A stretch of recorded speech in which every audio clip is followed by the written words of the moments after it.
Hello friends, यह है Indian polity M Laxmikanth का 5वां chapter union and its territory. तो चलिए शुरू करते हैं क्विक रिवीजन। तो इस चैप्टर में पहला टॉपिक है यूनियन ऑफ स्टेट्स।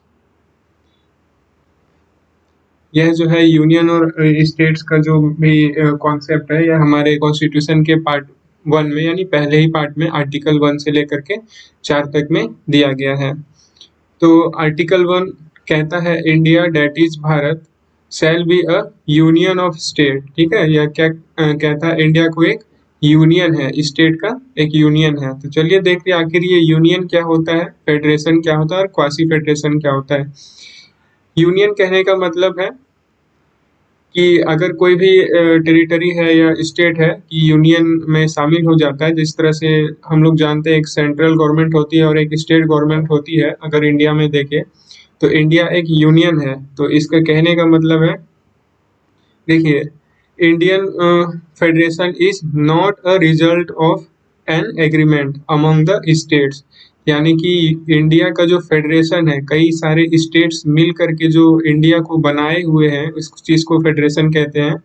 तो इंडिया का जो फेडरेशन है, यह रिजल्ट नहीं है, एक एग्रीमेंट वाला नहीं है यह। ठीक है, जैसे कि अमेरिका में क्या है कि जितने भी सारे स्टेट हैं वो सारे मिल करके एक एग्रीमेंट बनाए हैं और इसके बाद जा करके वहां पर पे अमेरिका का, यूएसए का गठन होता है। लेकिन इंडिया में ऐसा कोई एग्रीमेंट वगैरह नहीं है सारे स्टेट्स में। इसी का इम्प्लिसिट दूसरा मतलब है states have no right to secede. कहने का मतलब है स्टेट अपनी मर्जी से चाहे तो जब भी अपनी मर्जी से चाहे अपना जो कंट्री है, नेशनैलिटी है इंडियन, उससे बाहर नहीं निकल सकते हैं। यही होता है यूनियन का मतलब। ठीक है, अगर यही फेडरेशन होता तो यहाँ पर क्या चीजें होती? यहाँ पर जो स्टेट सारे, जो भी 28 स्टेट मिल करके एक कंट्री का उनको बनाए हुए हैं इंडिया को, तो वह एक एग्रीमेंट बेस्ड होता है। सारे जो स्टेट हैं वो सारे एग्रीमेंट के आधार पर एक नेशन का गठन करते हैं, वो चीज होता है जो कि यहाँ पर नहीं है। और यही अगर इंडिया एक फेडरेशन होता तो कोई भी स्टेट जब भी चाहे इंडिया से बाहर हो सकता था, जो कि अभी इंडिया में नहीं है, अभी के शुरू से ही नहीं है। तो इसीलिए इंडिया एक यूनियन है, एक फेडरेशन नहीं है। देखिए, हालांकि हमारा जो कंट्री है, अगर कंट्री वाइज देखा जाए तो कंट्री हमारा एक यूनियन है, लेकिन कॉन्स्टिट्यूशन जो है हमारे कंट्री को यानी स्टेट वाइज को फेडरेशन के तौर पे दिखाता है।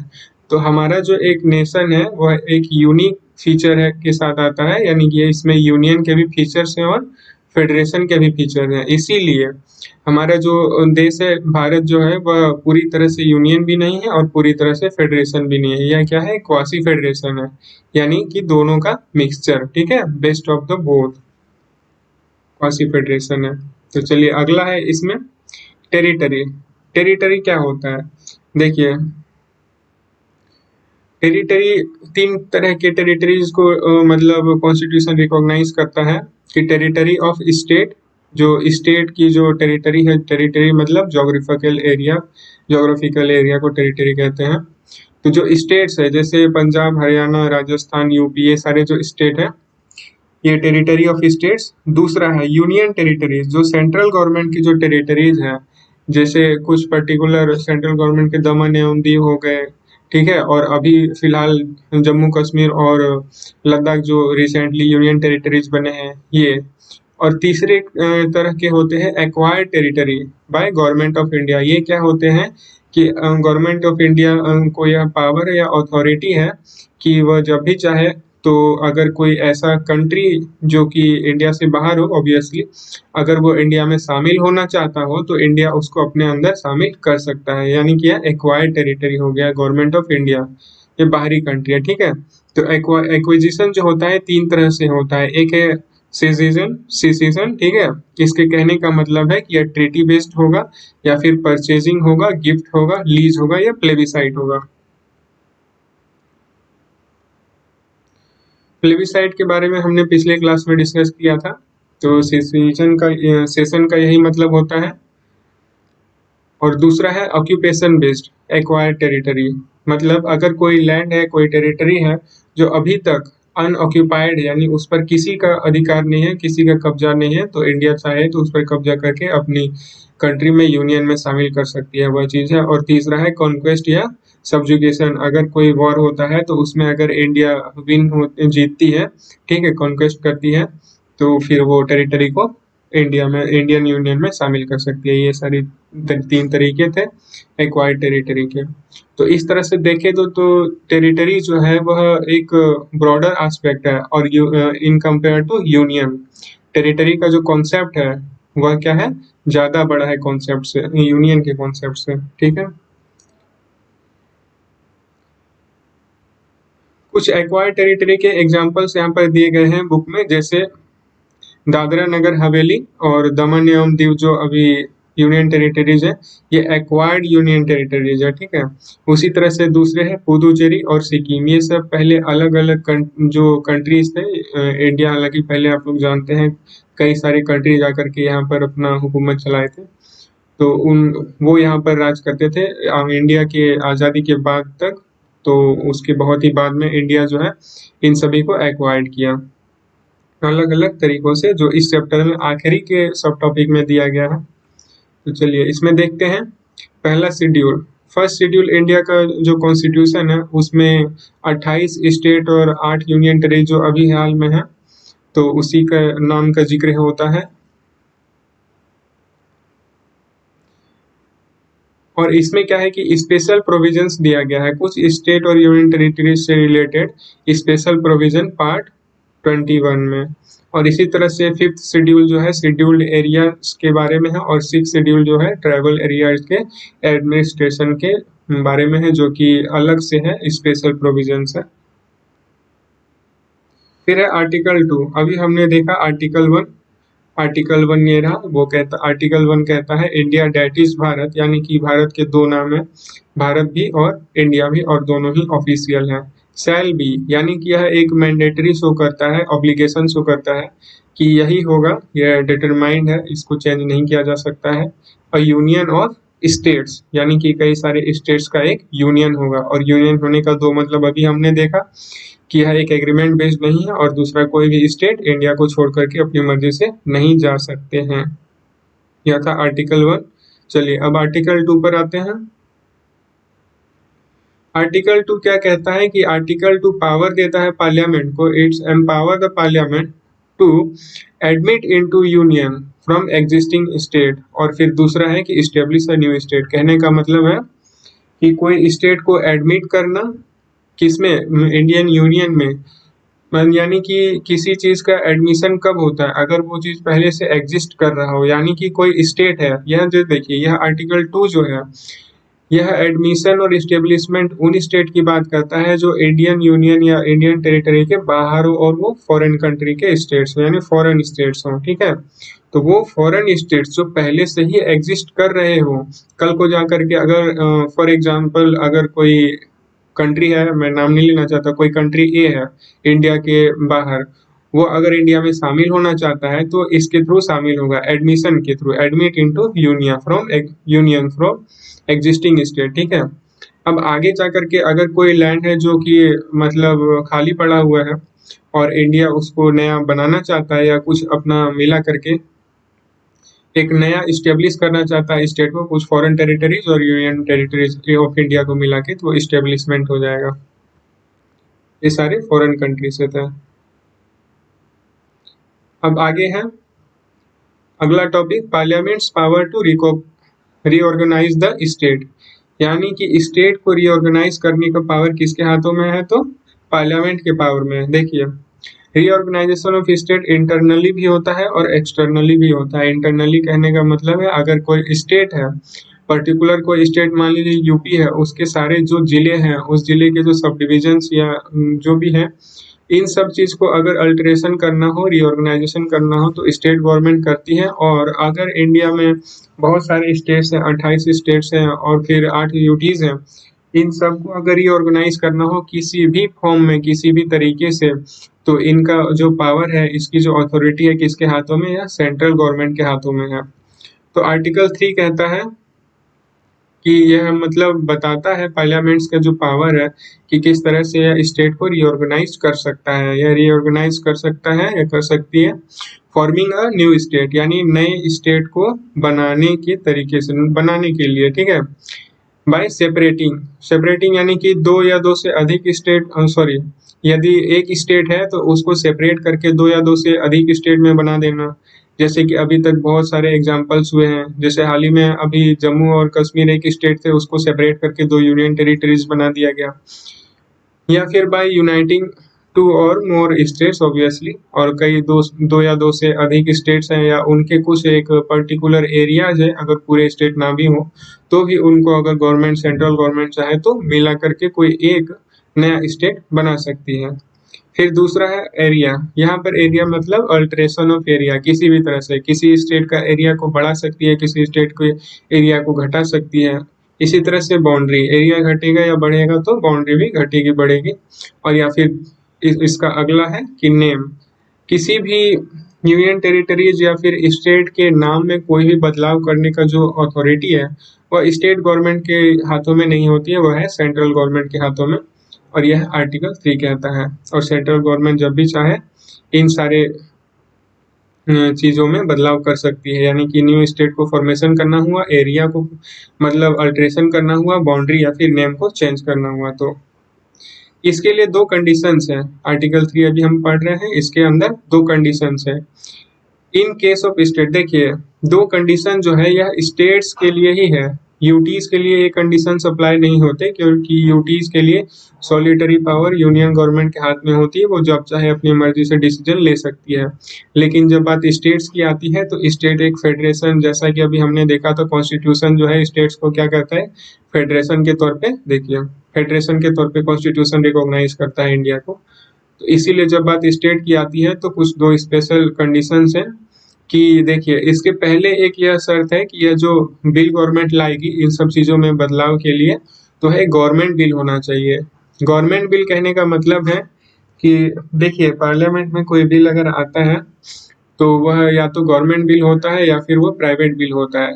गवर्नमेंट बिल वो बिल होते हैं जिसे किसी मिनिस्टर द्वारा पेश किया जाता है पार्लियामेंट में, ना कि किसी आम मेंबर ऑफ पार्लियामेंट में। हालांकि मिनिस्टर भी मेंबर ऑफ पार्लियामेंट होते हैं लेकिन सारे एमपीज मिनिस्टर नहीं होते। तो गवर्नमेंट बिल यानी कि मिनिस्टर्स द्वारा लाई गई बिल, और प्राइवेट बिल मतलब कि नॉन मिनिस्टर यानी जो नॉर्मल एमपीज है उनके द्वारा पेश किए गए bill.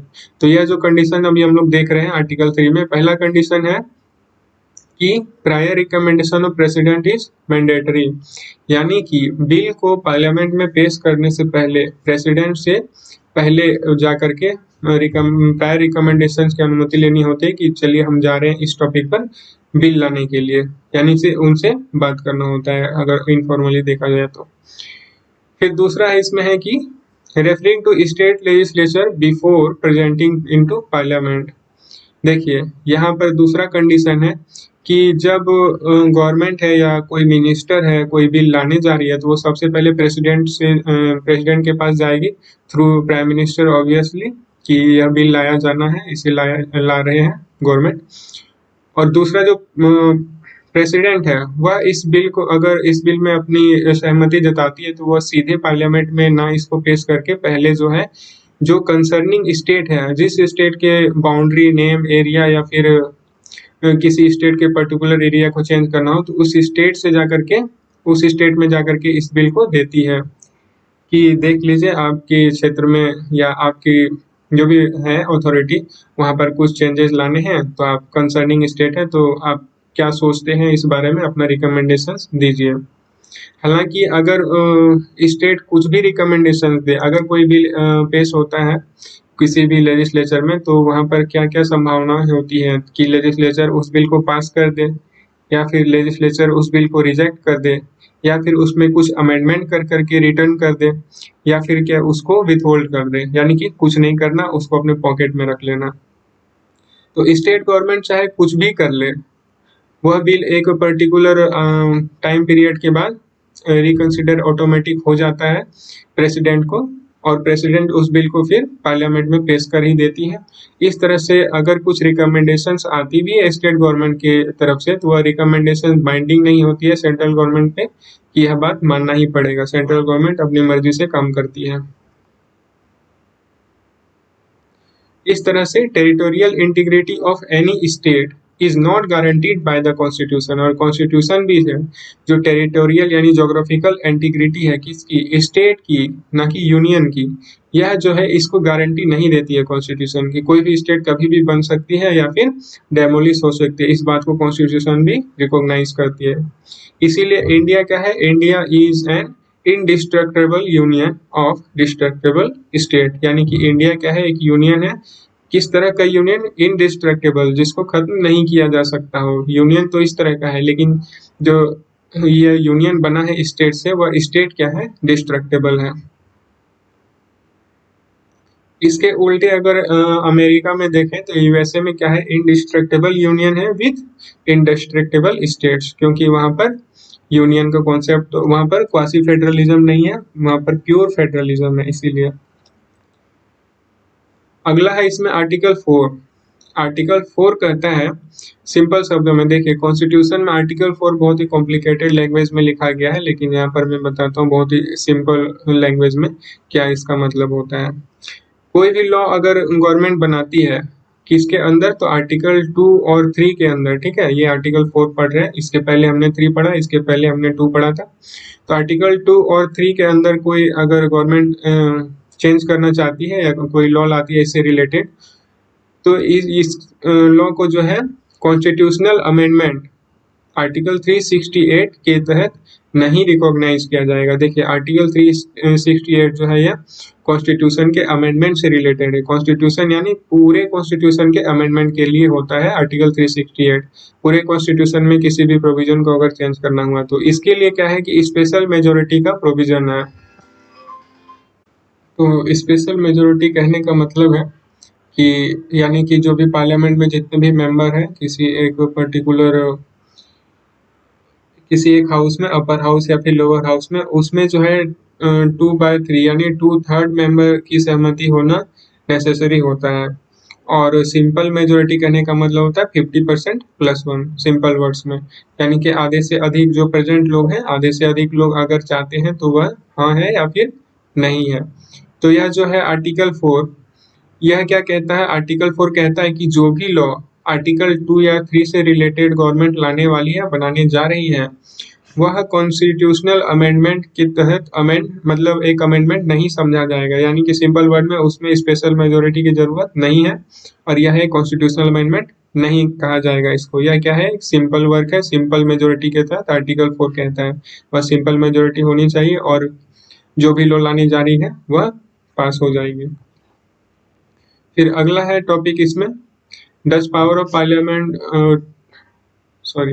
does power of parliament to diminish the area of state, यानी कि article 3 include also the power to cede India territory to a foreign country।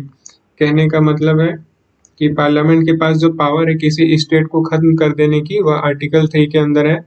तो क्या यह जो पावर है, पार्लियामेंट को यह भी पावर देती है कि कोई टेरिटरी जो इंडिया की हो उसे किसी फॉरेन कंट्री को दे दिया जाए। फॉर एग्जाम्पल अगर कोई टेरिटरी इंडिया में है तो क्या गवर्नमेंट उसको विदेश को दे सकती है, किसी दूसरे कंट्री को दे सकती है, इसमें यही कहना चाह रहा है।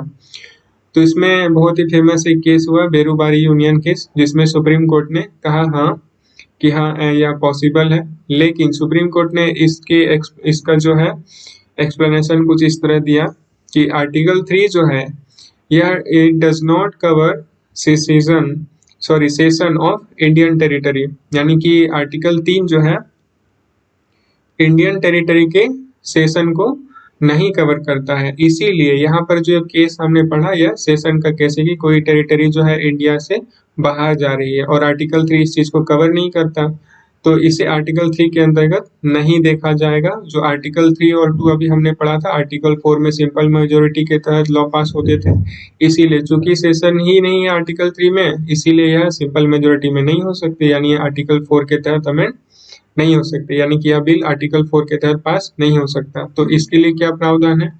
तो इसके लिए कोर्ट ने यह एक्सप्लेनेशन दिया कि यह जो चीज़ है, यह जो बिल गवर्नमेंट लाई है, उसको आर्टिकल 368 के जरिए पास होना पड़ेगा, जो कि स्पेशल मेजोरिटी है। फिर इसमें सुप्रीम कोर्ट ने इन 1969 के एक रूल में कहा, यानी कि कोई जजमेंट आया था 1969 में सुप्रीम कोर्ट का। इसमें क्या था कि कोई इंटरनेशनल बाउंड्री डिस्प्यूट हो, अगर सेटलमेंट करना हो, यानी कि इंडिया की बाउंड्री हो या फिर कोई बांग्लादेश की बाउंड्री हो, नेपाल की बाउंड्री हो, किसी भी कंट्री की जो बाउंड्री डिस्प्यूट है दो नेशंस के, अगर उसके सेटलमेंट की बात हो, बस बाउंड्री सेटलमेंट करना हो, इसमें कोई सेशन की बात नहीं हो रही हो, तो यह जो है 368 करने की यानी कि कॉन्स्टिट्यूशनल अमेंडमेंट की यहाँ पे कोई ज़रूरत नहीं है। यह एग्जीक्यूटिव एक्शन के जरिए भी इसको किया जाएगा।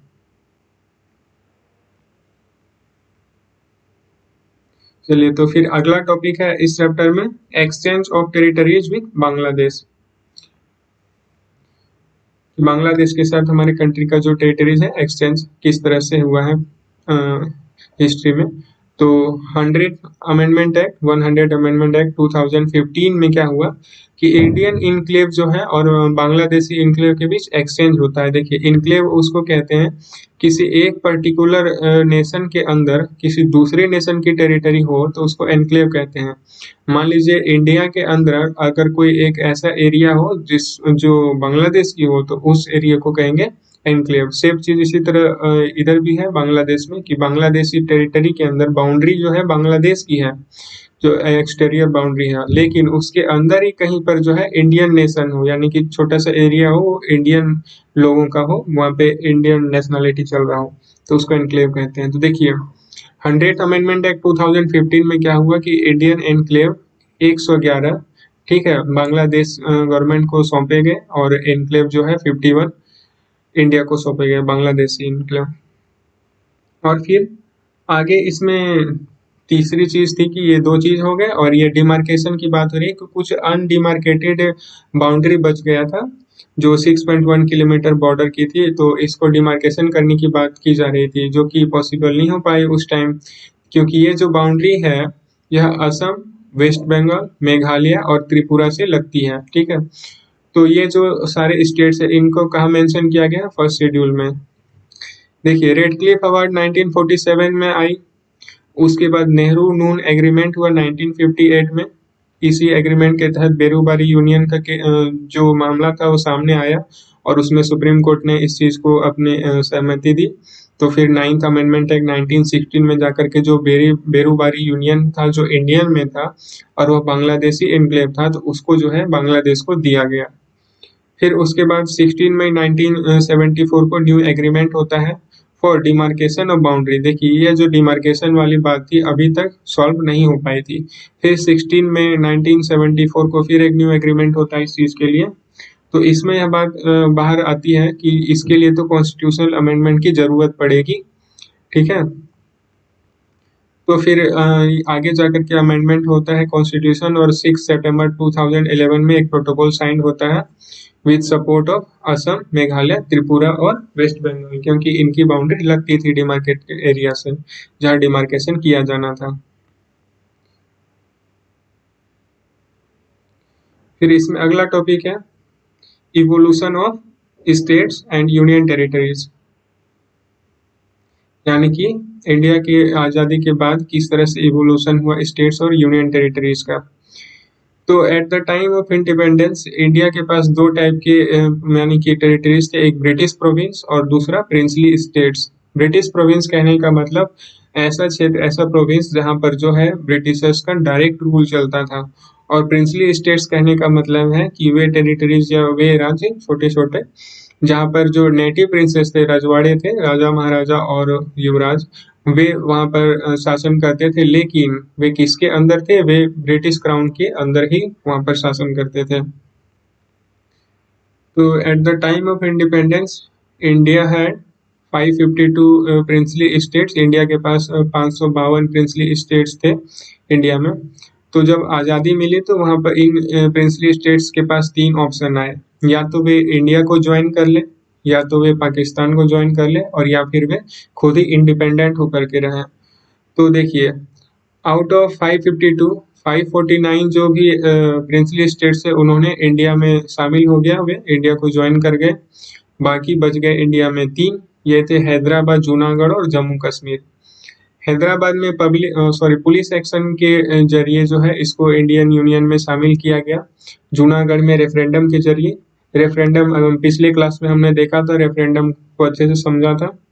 फिर है जम्मू कश्मीर, इसमें क्या है, इंस्ट्रूमेंट ऑफ एक्सेशन के जरिए जम्मू कश्मीर को इंडिया में शामिल किया गया।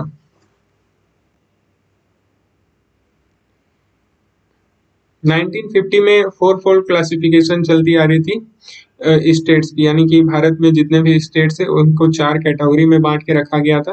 पार्ट ए वाले जो कैटेगरी थी उनमें 9 स्टेट्स है और वे गवर्नर प्रोविंस के थे और वो ब्रिटिश इंडिया के थे, governor province of British India के थे। पार्ट बी में जो 9 स्टेट्स थे वे प्रिंसली स्टेट्स है विद लेजिस्लेचर, यानी वे प्रिंसली स्टेट जिनके पास लेजिस्लेचर पावर हो वे ग्रुप बी में आते थे। इसी तरह से ग्रुप सी में टोटल 10 थे और ये चीफ मिनिस्टर प्रोविंस थे और कुछ इसमें प्रिंसली स्टेट्स भी शामिल थे। पार्ट डी जो है इस कैटेगरी में अंडमान और निकोबार को रखा गया था। फिर इसमें अगला टॉपिक है इंटीग्रेशन ऑफ प्रिंसली स्टेट्स, यानी कि प्रिंसली स्टेट्स को किस तरह से इंडियन यूनियन में शामिल किया गया, इंटीग्रेट किया गया। तो देखिए, इंटीग्रेशन की बात जब शुरू हुई आज़ादी के बाद, तो फिर साउथ स्टेट्स जितने भी थे वे अक्सर ज़्यादातर क्या थे कि लिंग्विस्टिक रिऑर्गेनाइजेशन की डिमांड कर रहे थे। उनकी मांग थी कि जो स्टेट्स को रिऑर्गेनाइज किया जाएगा वह भाषा के आधार पर किया जाना चाहिए, कि इतने भाषा बोलने वाले लोगों का कॉन्सेंट्रेशन इस एरिया तक है तो इस एरिया को एक भाषा के आधार पर एक स्टेट बना दिया जाए। बोलने का मतलब है कि 1 स्टेट 1 लैंग्वेज होना चाहिए। इन जून 1948 में लिंग्विस्टिक प्रोविंस कमीशन का गठन किया गया सेंट्रल गवर्नमेंट के द्वारा, जिसके चेयरमैन थे या चेयरपर्सन थे एस के दर, ठीक है, इसीलिए इसको एस के दर कमीशन भी कहा जाता है। इन्होंने अपना रिपोर्ट दिया दिसंबर 1948 में। इस रिपोर्ट के रिकमेंडेशंस में यह बात सामने आई कि एडमिनिस्ट्रेटिव कन्वीनियंस को बेस बनाया जाना चाहिए रीऑर्गेनाइजेशन ऑफ स्टेट्स के लिए, ना कि लिंग्विस्टिक बेसिस होना चाहिए, यानी भाषाई आधार पर जो राज्यों का पुनर्गठन है उसको इन्होंने वो दरकिनार कर दिया और इन्होंने इस चीज को सराहना की कि हाँ एडमिनिस्ट्रेटिव कन्वीनियंस होना चाहिए, इसी के आधार पर स्टेट को रीऑर्गेनाइज किया जाना चाहिए। फिर ये जो यहाँ पर जो है हमने अभी देखा एस के दर कमेटी जो है थी कमीशन, इन्होंने लिंग्विस्टिक बेसिस को तो यहाँ पर खारिज कर दिया, रिजेक्ट कर दिया। तो यहाँ पर प्रोटेस्ट कुछ ज्यादा ही होने लगा साउथ इंडिया में, तो फिर जेवीपी कमीशन बनाया गया कांग्रेस के द्वारा। जेवीपी कहने का मतलब है जवाहरलाल नेहरू, सरदार वल्लभ भाई पटेल और पट्टाभी सीतारामैया, ये 3 मेंबर थे इस कमीशन में। दिसंबर 1948 में इसका कॉन्स्टिट्यूट किया गया। फिर इन्होंने अपनी रिपोर्ट 1949 अप्रैल में दी और इन्होंने भी सरप्राइजिंगली जो है लिंग्विस्टिक जो फैक्टर थे उसको रिजेक्ट कर दिया कि हाँ जो रिऑर्गेनाइजेशन ऑफ स्टेट होने जा रही है उसमें जो बेस है वह लिंग्विस्टिक जो बेस है वह नहीं होना चाहिए। इसी क्रम में जो आगे साउथ में प्रोटेस्ट का स्तर और भी आगे बढ़ गया और पोटी श्री रामालू जो है वो 56 दिन जो हंगर स्ट्राइक करने के बाद वो मर गए, उनका देहांत हो गया। उनकी मांग थी कि लिंग्विस्टिक बेसिस पर जो है आंध्र स्टेट बनाया जाए जो मद्रास से हटके हो।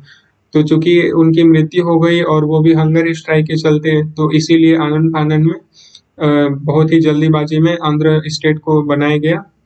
कहाँ से, तो मद्रास स्टेट से, मतलब सेपरेट करके।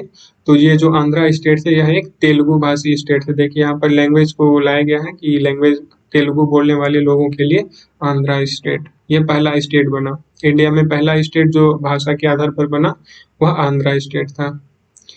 और इसके हो जाने के बाद बाकी सारे स्टेट्स भी इस चीज की डिमांड करने लगे, तो फिर इसको रिकंसिडर करने के लिए क्या यह चीज सही है या नहीं, फजल अली कमीशन बनाई गई दिसंबर 1953 में सेंट्रल गवर्नमेंट के द्वारा, जिसमें 3 मेंबर थे, फजल अली, के एम पानीकर और एच एन कुंजरू, ठीक है। तो इसके जो चेयरमैन थे वह फजल अली थे। इन्होंने अपनी रिपोर्ट सितंबर 1955 को दी, सौंपी। इन्होंने रिकमेंड किया कि लिंग्विस्टिक जो बेस है वह ठीक है, होना चाहिए, लेकिन वन स्टेट वन लैंग्वेज का जो कॉन्सेप्ट है यह बिल्कुल ही गलत है। तो इस चीज़ से उन्होंने इस चीज़ को रिजेक्ट कर दिया कि वन स्टेट वन लैंग्वेज नहीं होना चाहिए, हालांकि लैंग्वेज को आधार बनाया जा सकता है। लेकिन इसके साथ ही साथ इन्होंने 4 और फैक्टर्स दिए जिसको कंसिडर किया जाना चाहिए before reorganisation of state based on language. ठीक है, तो ये क्या थे कि unity and security of country जो है यह एंश्योर ही रहे, यानी कि इसको कोई खतरा ना हो। और दूसरा, लिंग्विस्टिक और कल्चरल जो है होमोजेनाइटी होनी चाहिए, कि ऐसा ना हो कि स्टेट को रीऑर्गेनाइज करके कोई नया स्टेट बना दिया जाए और वहाँ पर लिंग्विस्टिक और कल्चरल होमोजेनाइटी नहीं रहे, बल्कि हेट्रोजेनाइटी हो और वहाँ पे कॉन्फ्लिक्ट पैदा हो। तो ऐसा नहीं होना चाहिए। फिर तीसरा इसमें फैक्टर है कि फाइनेंशियल, इकोनॉमिक और एडमिनिस्ट्रेटिव कंसिडरेशन भी करना चाहिए, कि वहाँ पर जो इकोनॉमिक ग्रोथ ग्रोथ है, फाइनेंशियल ग्रोथ होने वाली है और किस तरह से उनका एडमिनिस्ट्रेशन किया जाना है, तो इस चीज़ को भी ध्यान में रखा जाए। और सबसे आखिरी बात में इन्होंने इस चीज़ को दिया कि आखिर में मोटो है कि वेलफेयर ऑफ द पीपल, कि स्टेट को बनाए जाने के बाद कि स्टेट में जो पीपल है उनका भी वेलफेयर हो सके, और साथ ही साथ जो नेशन में बाकी मतलब स्टेट में जितने भी पीपल है उनके भी वेलफेयर को ध्यान में रखा जाए। फिर इन्होंने जो फजल अली कमीशन थे, इन्होंने दूसरा रिकमेंडेशन दिया कि abolition of four fold classification of states and union territories जो थे, फोर फोल्ड अभी हमने देखा पार्ट ABCD, उसके एबोलिश कर दिया जाना चाहिए और इसके बदले में 16 स्टेट और 3 यूटीज के रिकमेंडेशन की गई कि इनको बनाया जाना चाहिए। तो फर्स्ट स्टेट रीऑर्गेनाइजेशन एक्ट लाती है गवर्नमेंट, ठीक है, कब? 1956 में, और यह 7th कॉन्स्टिट्यूशनल अमेंडमेंट एक्ट के जरिए होता है कि पहली बार कोई स्टेट रीऑर्गेनाइजेशन एक्ट पास हो जाती है। इस एक्ट में जो है फजल अली कमीशन के जितने सारे रिकमेंडेशन थे लगभग सारे को ही माइनर चेंजेस के साथ एक्सेप्ट कर लिया जाता है, और इसी के लिए 1 नवंबर यानी कि 1 नवंबर 1956 तक कंट्री में 14 स्टेट्स और 6 यूटीज बन चुके हैं, यानी कि इसी एक्ट के जरिए बनाया जाता है। तो इस चैप्टर में अगला और आखिरी सब टॉपिक है new states and union territories created after 1956, यानी कि ये जो 56 में ये 7th अमेंडमेंट एक्ट होता है और फर्स्ट स्टेट रीऑर्गेनाइजेशन एक्ट होता है, जिसमें कि 14 स्टेट और 6 यूटी बनाए जाते हैं। इसके बाद जो सारे स्टेट्स और यूटीज का गठन होता है वो किस तरह से और उनकी क्रोनोलॉजी क्या है। तो यह एक छोटा सा सब टॉपिक है, लेकिन जिसको इस वीडियो में कवर नहीं किया गया है, इसके लिए प्रोबेबली मैं अगला एक सेपरेट वीडियो लाऊंगा कभी। तो चलिए, यह चैप्टर यहीं पर समाप्त होता है। अगर आपको यह पसंद आया तो प्लीज़ चैनल को सब्सक्राइब करें और हमें सपोर्ट करें।